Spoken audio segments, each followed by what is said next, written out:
In the organized trafficking that the cult did with us kids, they had multiple levels and tiers where people would pay more to do things that were less socially acceptable. So there was the regular sexual assault. Then there was sexual assault where they could force us into costumes or they could wear costumes.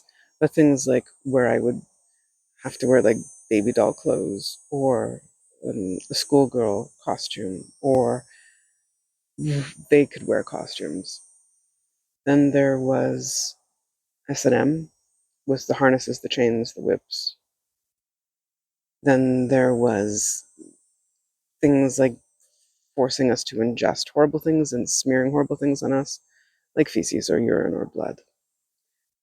But there were also tiers about how much damage they could inflict and where they could inflict it, because they didn't allow any visual, obvious signs of physical abuse anywhere outside where clothing wouldn't cover, so that it wouldn't be seen, right, at school or in the public.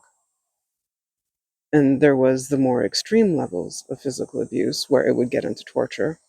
And that was so much more money that they would pay. And then there were some people who were actually taught how to torture by the cult. And that was huge amounts of money. And it was in a different place altogether than where the regular trafficking was happening. I guess they wanted to keep it secret or have very few people having access to that level. They also had more expensive tiers for people who did not want to come to where all of us kids were being rented out, where we would go to them, to their offices or homes and or parties. And that was especially for people who were much more wealthy. But it was so well organized, and it was so much money that the cult was pulling in just from the trafficking.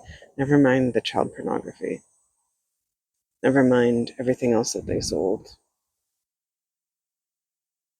And for the really organized one where it was like there were just stalls that were made to look like rooms and bedrooms, children's bedrooms, I know that it was being recorded.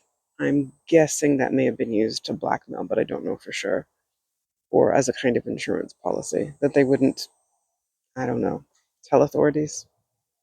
I knew when I was pretty young that I was lesbian. Maybe like 5 or 6, I was already saying I'd never marry a man. I just didn't have the word for lesbian, and I sure didn't have the word for non binary. But as a tween, I learned the word and I knew it.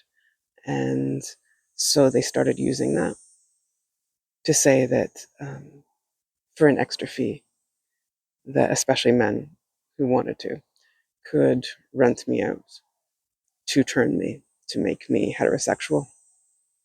And they would also often tell uh, people who were renting us that we were a virgin and that they could have that experience of being the first one. So all of those were lies. They couldn't make me heterosexual. I wasn't a virgin in the sense that I had been raped since I was a baby, but people bought that experience.